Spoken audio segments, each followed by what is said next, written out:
This podcast is brought to you by Rebecca Cassells of the Rising Dawn series. Do you like violence? Do you like smut? Are you tired of the stereotypical novels of werewolf romance out there and want something a little bit different? Then pick up Sparked Revolution, Book 1 in the Rising Dawn series by Rebecca Cassells. Available on Amazon, in Kindle, and paperback. You too can become a sponsor by heading on over to patreon.com/stories, the true and the fictional. Hello guys and welcome to another episode of Stories, the True and the Fictional, the podcast that is supporting indie authors and other authors and all types of creative people. I'm your host Jay O'Brien. With me always is Ryan Haig. How are we going today, my friend? Good, mate. Living the dream. Not much more I could say to that. Just looking forward to getting stuck into another interview. Sweet. Fantastic, guys. Check out our sponsors, Rebecca Cassells, Martin Kearns. Check out my stuff too if you want to support indie authors. So let's get right into it. Our guest today is Ryan Null. How are we going, Ryan? I'm doing all right. How you guys doing? Well, Ryan's living the dream. I'm living the dream. And you're just doing all right. There you go. Well, let's crack right in. I'm trying to live the dream, so. Okay. Well, let's see if we can make that happen by having more people read your books. But first, before we get too crazy, who is Ryan Null? Hello, guys. I'm a author, a father, a husband. I've got 3 boys. I live in Southern Indiana. My book series is D&D meets Lord of the Rings. The current one, so it is a clean fantasy. I started writing when I was 14, inspired by my 8th grade teacher, and then she was the one that really propelled me to write the sequels. All through high school, I wrote the first book of my series, and then last year I published. Within 6 months or so, I wrote book 2 and book 3, and then I've been signed by a traditional publisher. I do have special editions and that kind of thing coming out. So major releases and international tours next year and some big events. So very humble for the support and local business and people that have been really rallying around this book series. That's amazing. I can't wait to dive into all of that. You had us at D&D and you had us at Lord of the Rings. We will get to that. But right now there's a tradition. It is the icebreaker questions. We got to get to know you. Before we get to know your books. So I'm going to steal it this time, Ryan Haig. I've got to get used to the 2 Ryans we have here. Just call it Ryan A and Ryan B. Ryan B. Right, Ryan A. Okay, I'm happy to be Ryan B. Okay, sweet. We do encourage selfish answers. Okay, so like I say, with this first question, please no Miss Universe answers. You're not here to win the hearts and minds of people. We want to know, what is the one thing you could get rid of in the whole world if you could? I would say anxiety and fear. I stress and worry way too much over things that I probably shouldn't, and my wife kind of haggles me pretty much every day for it. But I'm trying to be better about it. The books and doing this kind of thing and speaking to people and that has really helped that. But stage fright and being, I guess, front and center has always been a new thing. It's not been my thing. But yeah. No, it gets better with time. I'll tell you that, because I've always been heavily introverted, and like people don't realize it like that. When I started doing interviews and started doing podcasts, in the background I'm going, but like it's just like something I've grown. Yeah. You do it till it works, And again, I played in bands. We've mentioned this a few times on the podcast, and I was like the singer of the band. And even then, I felt like I just don't make eye contact with the audience. Don't make eye contact with the audience, But it's something that it does come easy with time. I guess that's why you and I work so well together, because I'm always extroverted. Like, I talk to anyone and everyone, no matter what. I still had anxiety for sure, but I guess like when I was in a band as well, not the same one as Jamie, but similar. That's how we met. We started playing gigs together.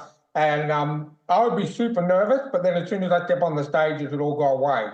Yeah. And I get, you know, with time and everything like that, you get used to doing it. And I just treat this like a chat between three mates. Yeah. And, you know, and that's the best way to do it and gets rid of all that anxiety and fear for sure. That's awesome. I've always been good on one-on-one. I've been kind of like you, Ryan. I've been Mm-hmm. great with talking to people, love people, but I've never really been in the spotlight until I published, and I was a guest reader at a festival, and I thought I did bombed it, and everyone swarmed me basically after and was like, "You did amazing," and all this, and was waiting at my stands. So it's definitely helped a lot, but it's been my first rodeo this year, I guess I'd say. Cool. Well, that's good. And you'll find, you know, as you know, now that you're doing a lot more public stuff, you'll find that it will get easier and it will, you know, before you know it, you know, give it 6 months or so and you'll be doing it like you've been doing it. It's like you've been doing it your whole life. So, you know, it's good that you have a good support system there with your wife and obviously your family. So just keep at it. You know, don't let it scare you. You know, you know, we're probably two of the nicest guys you'll find. We're not very harsh on people, and you know, if you can find enough people like us, you'll be fine. Yeah. Okay. Awesome. Okay, so question number 2 is, what is something that's on your bucket list? I want to see castles. I want to travel the world and see castles in Scotland and Ireland and Mhm. just the scenery and nature. Mhm. Where I live, there's nothing but cornfields, soybeans, and low, just plain old dirt. So I want to see more than just dirt. Yeah. You know, isn't that funny? Our last guest we had, because we did an interview before your one this morning, and she said the exact same thing. She wanted to go to Scotland and Ireland. So that's a really, really, really weird Yeah. coincidence. Or could it be that both were fantasy authors? Yeah. You know, it's just like, you know, it's a trope between fantasy authors. Moving on to the next one, the most judgmental question of them all. So, in your opinion, what is the greatest sitcom ever made? And if that's not your favorite, what is your favorite? So you got like kind of a two answer chance. I would say OC, and I don't know if you guys remember it, but that was during my time growing up, and I watched it very spiritually every Thursday it came on. So me and my wife did actually. She's about 10 months older than me, but no one seems to know what that is, the kids these days, because Yeah. it only aired 4 or 5 seasons, and that's it. So. Yeah. No. I don't think I ever watched, I know the OC, I saw all the ads, but I don't think I ever sat down and watched a full episode. Oh, it's amazing. It's definitely a teen drama. So, Mm-hmm. it's that time frame when I was a teenager and it's, got ups and downs and Yeah. that. But Yeah. it's really it relatable. I mean, the characters are relatable, and a lot of the characters they've played major roles like in Step Up or Law movies or other Yeah. things. So I mean, they've really or Mr. and Mrs. Smith. I mean, they've kind of blown up after that. But um, I don't know. I always love the show. That's all right. I think one of the main stars went on to play Jim Gordon in Gotham, in the Gotham TV show. So yeah, definitely quite a popular show. I never watched it myself. I was more of a Dawson's Creek man myself. But yeah, I never actually got into the OC. So we can't say much on it. Okay, well, I watched Dawson. Yeah, I watched Dawson's Creek too. I actually have all seasons of that and OC, but I didn't get into Dawson's Creek till after it was like the fourth or fifth season. Oh, well. And Okay. ironically, the guy in OC that you're talking about, Ryan, his name's Ryan too. Oh, there you go. Uh, 3 Ryans, and you Yeah. know one of them's a police chief of Gotham. So there you go. now we just need to call Ryan Yeah. Gosling and get him involved. Right. Welcome to the Ryan podcast. Yeah, you'll have to sit back for that one, Jamie. Okay. Yeah, I'll reach out. Well, they say if you don't if you never try, you never know. All right, question number 4. What is your zombie apocalypse plan? I will run. I am petrified of horror shows and zombies and anything along that realm. So if I can't find my oldest son because he kind of geeks out on that kind of thing, I will grab my shotgun and I will run as fast as I can. Probably leave the wife and kids behind too. Oh wow. I hope your wife's not listening to this podcast, because then she'll have a few words to say. You might be sleeping on the couch for a few nights, but yeah, I think with a lot of people are just resigned to the fact that, yep, they're just going to run and try and last as long as you can. Yep. Right. Well, I mean, we're doomed anyways in that scenario. You've seen all the movies. Yeah. There's no Yeah. happy ending. Oh, definitely. No, 100%. I can totally agree with that for sure. I disagree. I wrote a zombie book and it has a happy ending. Oh, really? But I break down all the I go against all the tropes and the cliches and probably Yeah. annoy people with changing things. But that's a story for another time. Let's move on to the time travel question. So Bill and Ted, I don't know if you know Bill and Ted, young Keanu Reeves. They rock up outside your house in their phone booth time machine and say, "Whoa, Ryan, Rufus asked to give you a free ride in our phone booth time machine. Where do you go?" I'm gonna go back to the Renaissance and the Crusades. Um, so when I was growing up, I played Total War games by Sega. They were on PC, but I always loved the Crusades and the Renaissance and that kind of thing. It was pretty bloody and not kind of a good stain on history, but it's interesting and it's fascinating.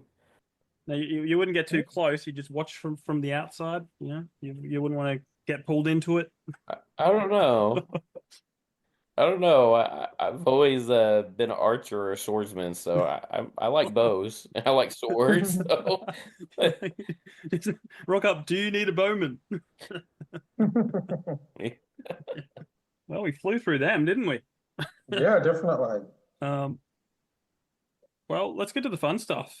You passed the icebreaker, so let's move on to everything about you and dive into this D&D stuff and this Lord of the Rings stuff and this wonderful series that you've got. But first, this podcast is brought to you by Martin Kearns and the Valor of Valhalla series. In the battle between two ancient evils, can one naive young man become the last hope against powerful creatures of legend? Beneath the Veil is the gripping first book in the Valor of Valhalla dark urban fantasy series. If you like reluctant heroes, infernal myths, and bloody epic clashes, then you'll love Martin Kearns' formidable foray into the unknown. So head on over to readkearns.com and grab yourself a copy of Beneath the Veil today.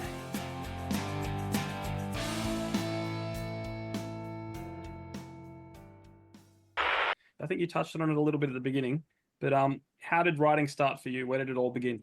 So we had a class in eighth grade, my eighth grade teacher, and she challenged us to write something unique and original. I ended up winning first place. And then afterwards, she pulled me aside and said, "Hey, you've got a talent for this. You should pursue it." At the time, I thought she was kind of insane and crazy because my dad's been a tool and die maker for 25, 30 years. So he was like oblivious when I was like, "Hey, Dad, I want to be a writer and this kind of thing." And he just kind of looked at me sideways and just kept on going. But um, she, she, she, she pulled me every day and she was like, "Hey, you should keep writing." So he was a single dad, and that was kind of, my way to express myself and just kind of zone out, from everything. And so I started writing the prequels. And then I thought, hey, this is pretty cool. Like I can do this. And in high school, I wrote the book one and told everyone I was going to be a writer. And of course, if you remember the high school days, that is probably the worst thing that you can tell everybody in high school. Um, and then, so I kind of stashed him away, and I'm like, well, this is never going to happen. You got to go to school, you got to get a job and all this adulting stuff that they kind of tell you you should do. Yeah. And I got a degree in IT, and I had my oldest boy within probably less than a year, I'd say, after we graduated. I had known my wife since fifth grade, sixth grade. We had him, Wow. we was dating, engaged, and then we got married after he was born. Um, and she was actually kind of my first editor. So she pulled this aside one day. I got home from, working at the gas station, going to college, and she was like, "Why didn't you tell me this?" And I'm like, "You never read. Like, why why would you care about this?" And so she started reading it, and she's like, "This is really good." And though she made me, didn't really make me because I enjoyed doing it, but she Mm. was going through and putting tabs, and that was kind of the first 5 or 10 drafts I did, and then we basically had more kids, and life happened. We built a house and that kind of thing. So we've actually been married 15 years in August. I've known her over 20 years Wow, this year. Oh, wow. that's awesome. Thank you. Uh, She would probably have some words to say about her journey because I've tested her patience more than yeah, once. But No, I think that's really cool that you've known her for so long. You've been married for 15 years, and everything's still, you're still going along, still with the same person. It's very rare that you see that nowadays. yeah, thank you. We're one of the few. So out of our class, we graduated '09, and there was Hmm. probably five, maybe six couples that kind of got together, either the same class or a year older or younger than them. Maybe 10. There's a lot of us, but most of us are still married and have kids and still together. We're kind of the last remaining class that was like that. Hmm. Like you said, you don't see that much now, but I mean, we grew up on, farm fields and hogs and cattle mm, and back roads and no seat belts and four-wheelers and all the fun stuff that, you can't do now. yeah. No, you can if you go out far out up from the cities enough. Go way out, way out in the country. You probably get away with it more. But Well, used to you could, but now they patrol even the country roads. yeah, So it Yeah. was hilarious when that seatbelt law came out that, you had to have the seatbelt on. You couldn't ride in the back. So yeah. my neighbors, growing up, they had an old truck that their dad had passed to the oldest that was driving. They actually put a third row seat and bolted it down and welded it down to the back of that truck bed and put seat belts in so Oh they couldn't wow. get pulled over. Oh, that's awesome. It was awesome because the cop couldn't do nothing. Oh, that's great. Well, let's before we dive into your series, like there is a traditional question we have. There was a guy, an author, a wonderful author from Australia called Amy Cormack, and he sparked this conversation about maps. It's become a debate. He seems to be losing because everyone that comes on has the same answer. But the question, the Amy Cormack question is.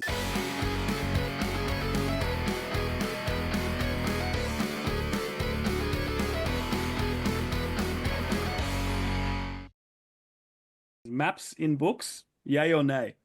I think yay. I love maps in a book. Now I will say that it's got to be black and white almost. I mean the Yeah. color's Yeah. great, but most people prefer black and white. Same with illustrations or that. And it is very hard to put a map in a book if you're an indie author. I have spent more hours in frustration trying to do that kind of thing, Yeah. where I finally just gave up and was just took like a snapshot where they were traveling because it is so hard. There's no software out there that wants to work with you unless you Yeah. pay bukus of Yeah. money, which Indian authors don't have that kind of money. So, Yeah. um, you know, for me, it's a story. Maps are like, hey, you can tell a story and you can expand and you can write more and you can show it and it's kind of like a show and tell thing too. If you go anywhere, you can point and people really draw it. So I've got a big custom map that I make and I set it on my table and hang it up and everyone's like, "Ooh, cool map." I mean, it almost stops every single person that walks by. Yeah, yeah, yeah.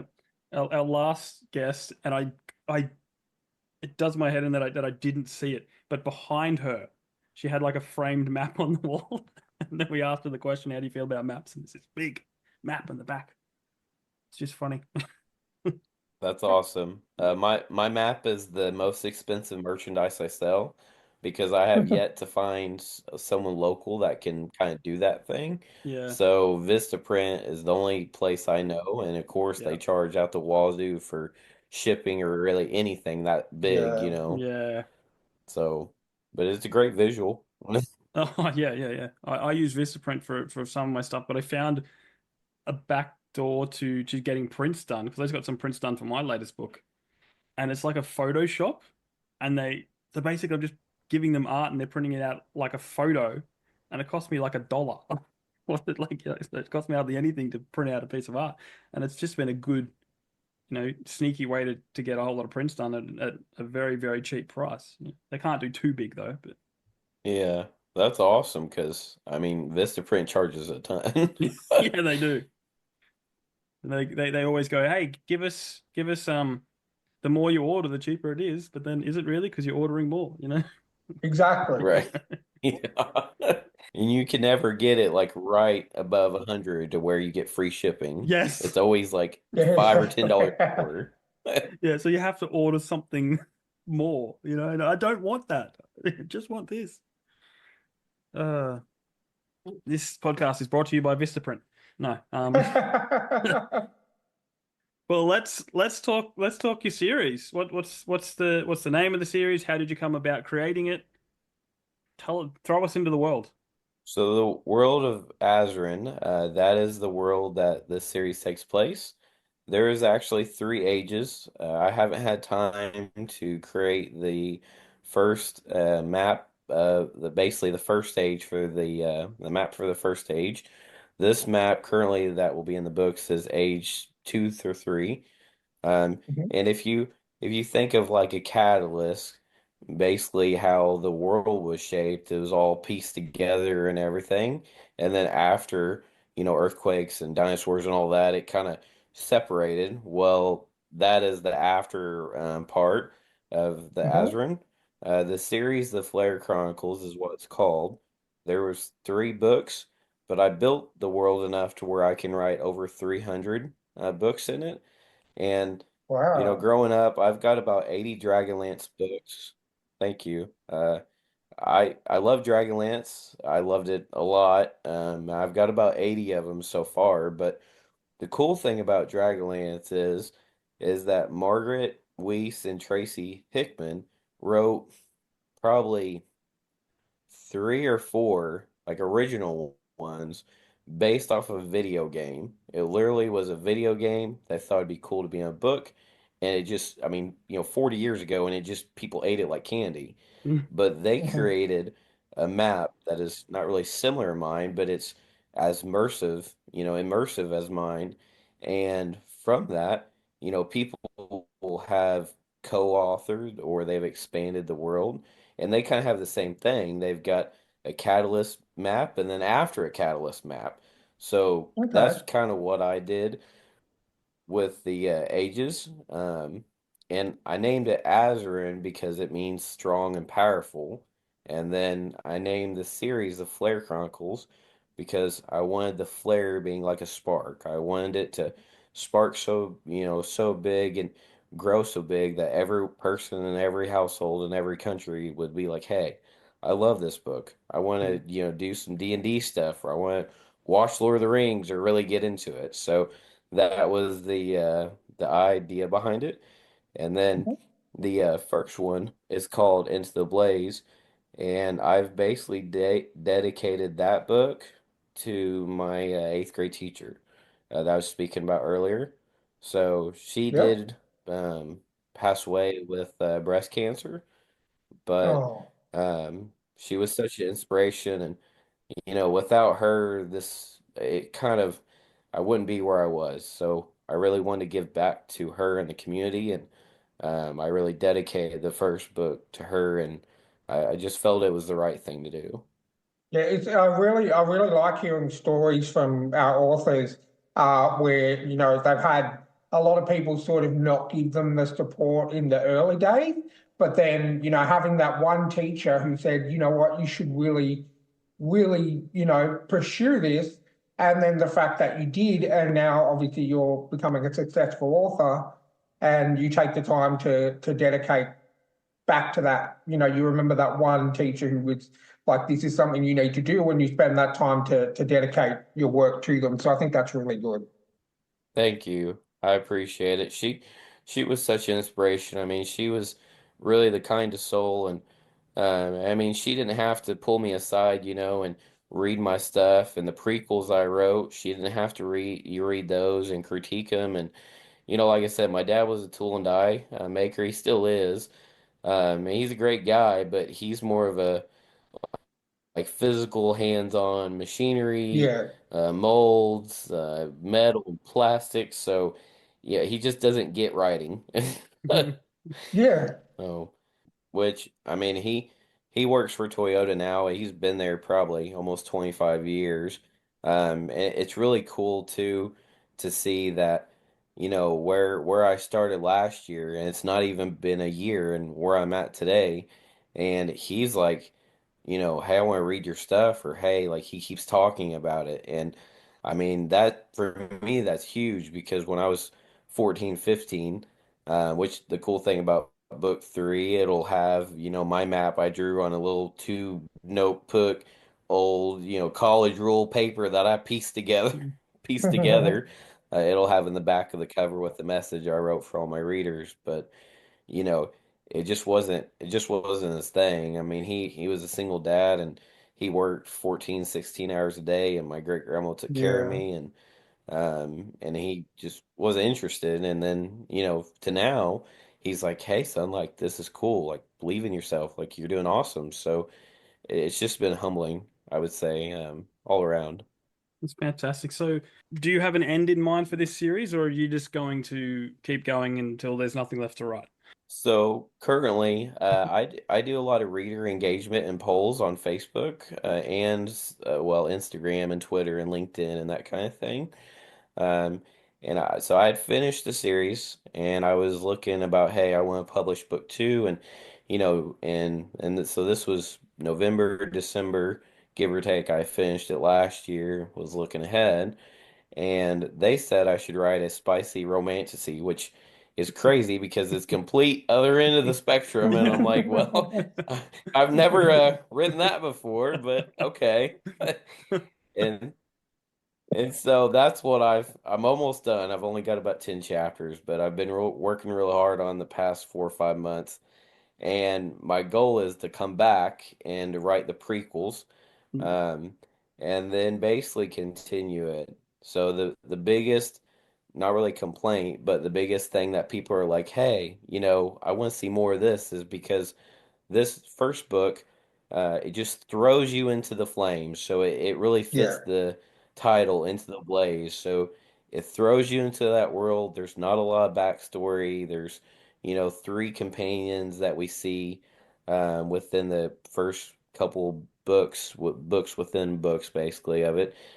Two we see right away. The woman mage we see later down the road, but it doesn't give you much backstory. So people are always coming up to me and they're like, hey, I want to know more about it, or I wish I knew more about this person and their past. And Mm. so I'm gonna write the prequels because people keep asking, Yeah. Yeah. and I mean, this first book just kind of basically threw you in there, which I told everyone, like, I know it's frustrating maybe a little bit for people that love background, but there's a Mhm. purpose, so I can write the prequels and I can really, make it expand on the two prequels I've already written, but really expand even more and give that dedication, more to that eighth grade teacher that helped me write those.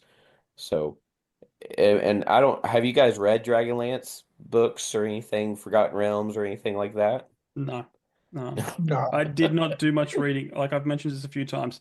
I did not start reading. No, wait. In the first 27 years of my life, I'd only read two books, and that was that was it. Um, yeah, Jurassic Park and the second Jurassic Park. So I've really started picking up reading over the last few, or since doing this podcast, really. I am a slow reader, so um, it takes a while to get through some stuff, but I'm keen to, dive into more now. I just had someone reach out, just a random person reach out to the podcast and say, "Hey, do you want to read my book?" And I went, "You know what? I'll read your book." Um, so, but yeah, but no, I haven't. I think I've heard of them, but I haven't read them. Ryan, what about you? Have you read Dragonlance or Forgotten Realms or anything up that alleyway? I have not. I have heard of it. Back when I was younger, I used to read a lot of comic books and not a lot of books. And as Jamie said, like, I definitely would consider myself an avid reader, but I haven't, I've got so many books on my to read list, and I definitely have Dragonlance on my list to read. But it definitely and we haven't sort of mentioned this. You mentioned, D&D meets Lord of the Rings is your story. But Jamie and I and two of our other friends have got a D&D group that has been going for, oh God, probably, 10 years. almost 6 years, 10 years now. So we are big into the D&D scene. So yeah, definitely sounds like it's right up my alley. I just haven't gotten around to it just yet. Okay. Well, you would definitely love it. So, and I hope to make mine unique, but kind of along those timelines because they have the original three, which is kind of like mine. They did um more or less a fall, winter, and summer season. They kind of theme the books based on the season, which my books are kind of themed like that, but they're slightly different and unique to my own. And then Yeah. they have the prequels, but in those books they have probably, mine's got three to five or six main kind of companions, three that start it all. Well, in Dragonlance they have four or five that started it all, and they basically did like a second generation. So they did the kids, and then they did the grandkids, and then they've kind of dived into the other parts in the map and the other realms or ages or so, if readers want kind of that thing after I write the prequels, and that's what I do, but I really try to listen to my readers and that aspects, and they've been screaming at me for prequels, so And I think it's really good that you actually take the feedback of your readers and your fans on board. And I think that's something that a lot of authors should do. I mean, why, like, if your fans are going, we absolutely love this story, we want to know more, we want to have a prequel, we want to have a sequel. And then like a lot of the mainstream authors, they just don't listen to their fans. But I think it's really good that you actually take what they're saying on board to the point where you will go and write something that is not really up your alley, just to keep the fans happy. And I think that there's not very much of that around at the moment. So hats off to you for doing that. thank you. I appreciate it. I've never written anything um, in that kind of vulgarness in that series, but my new series I've been writing, but I've gave it the introduction back to a few people, and the feedback, people love it. People are really excited for it. It's just taking a lot longer to write. It's different too. So the new series, the chapters are longer and they're more precise. So there's a purpose. And in my current series, the Flare Chronicles, there is a purpose for every chapter, but the chapters are kind of 4 to 5 pages long, maybe five or six. And that's Mhm. great for a lot of people, youth and other people that read slower, or they may only got 10 minutes to read, so they want to read a quick chapter and go to bed, or they've got to go to work or travel or that kind of thing. So that's great. um, but the new series will be more aimed towards adults, mostly women, because they seem to read the spicy romances more than guys do, and that's been Yeah. the feedback that I've gotten so far. It's been all women. that love it. So I think you find a lot of women, especially in places like Britain and US and over here in Australia, a lot of women, are we have a lot of stay-at-home moms and everything looking after young kids, and they have the time to sit down and read and actually, demolish, a book in a couple of days in some state.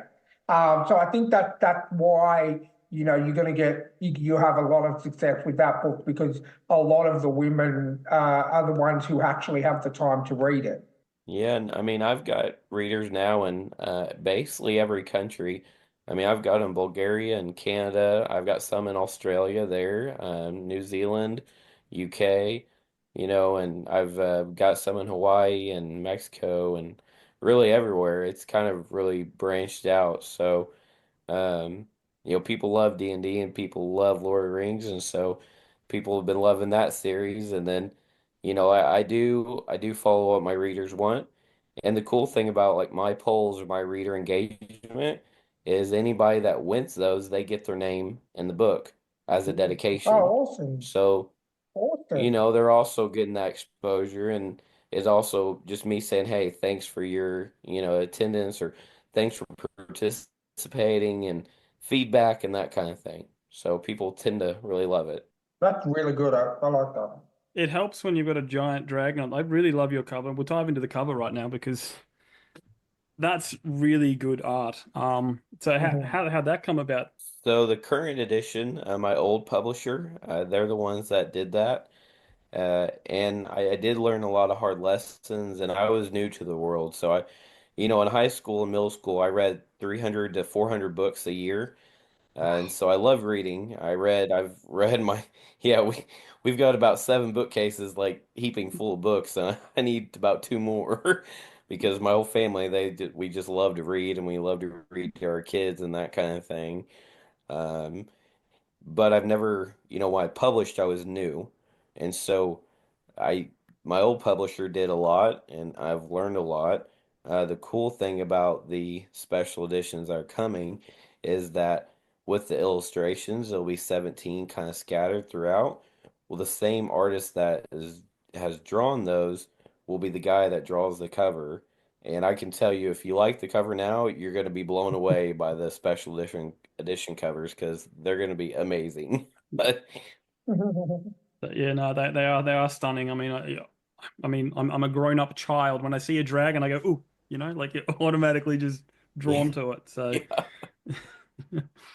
so is it a massive tome or like how many words is your book? It's probably 40 to 50,000. I mean, it's really right underneath Novel, the first Okay. one, Yep. but the second one is about 100 pages longer, and then the third one is from where it originally starts out is about 200 to 300 pages longer than that. So the third one is almost 400 or 500 pages. It's pretty big.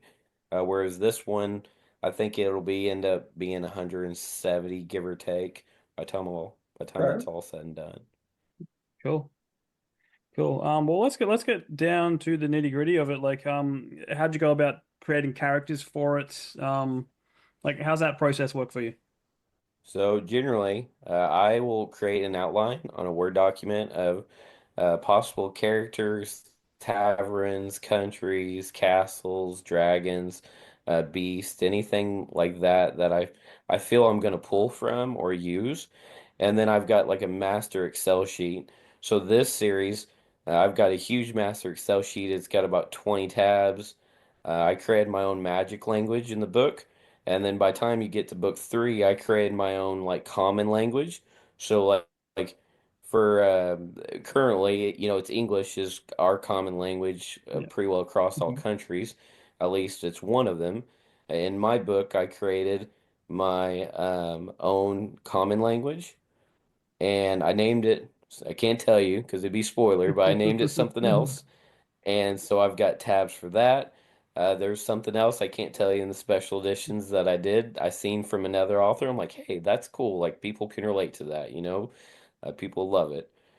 And then I have a bad habit of writing the first book and then making the map and going back and making the map or and then from that map I'll add to that Excel sheet the different continents and castles and grasslands and mountains or roads or my own dwarf race or elf um, all those different things or my own beast and then I'll make this master Excel sheet basically that I can use for however many books I write in that particular series. No, I do like the Beast and the Flare Chronicles. You'll see some similar, like scorpions or dogs or birds or things like that. But then I tweaked them to make them my own. So I made them unique and original, and Mhm. basically thought of, how I would want it basically, and what I can do to make it different and that kind of thing.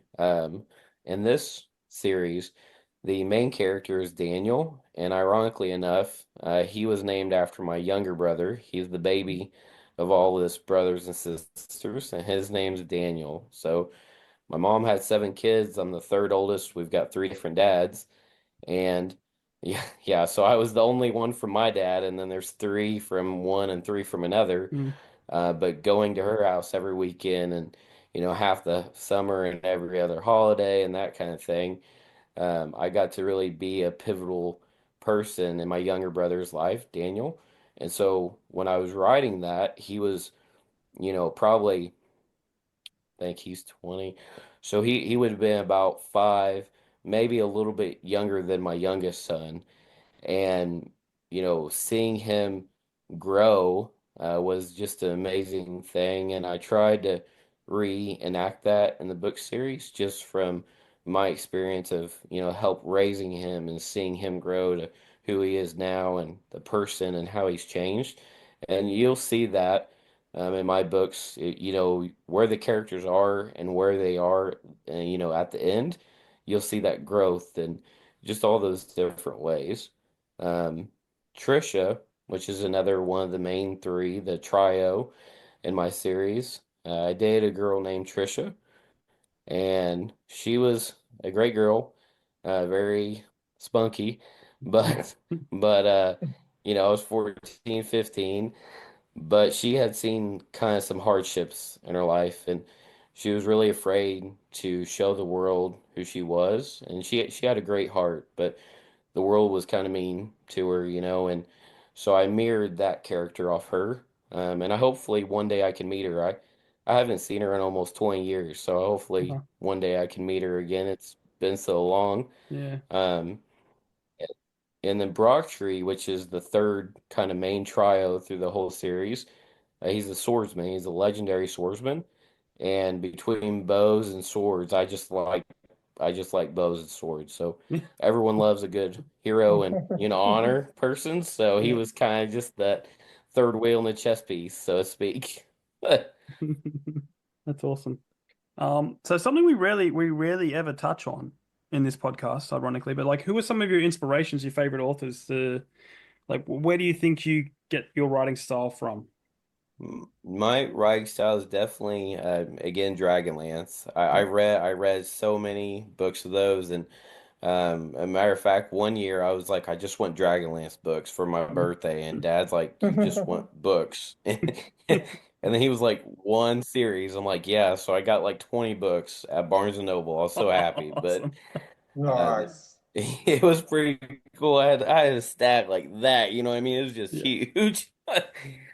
But they're old school writing, so and it's really not common these days. Most books are kind of like your traditional format, traditional characters.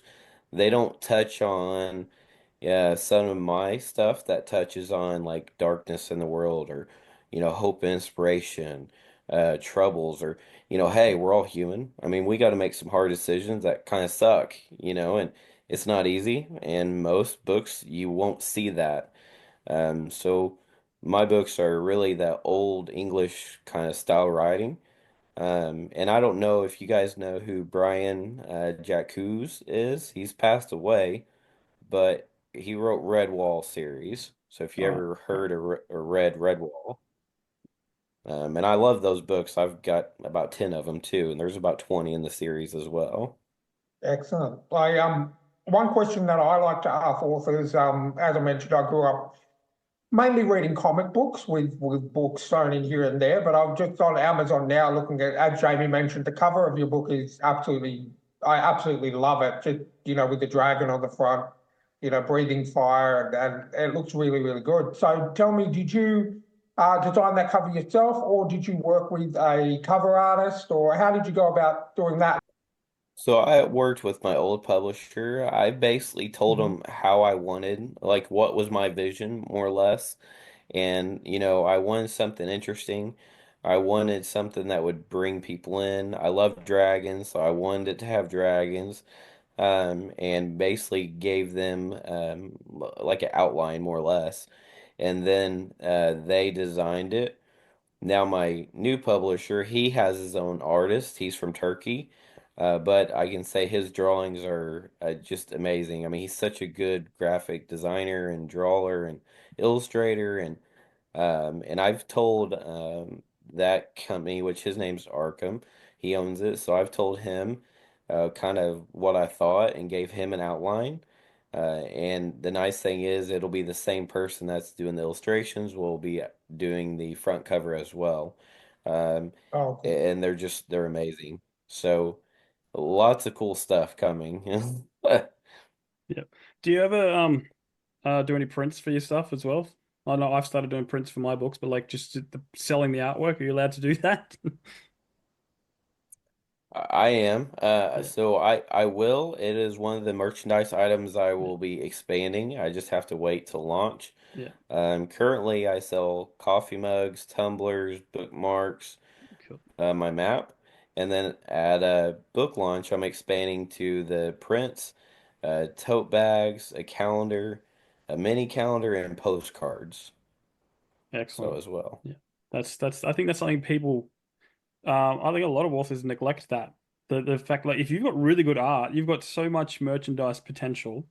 It goes beyond the book, you know?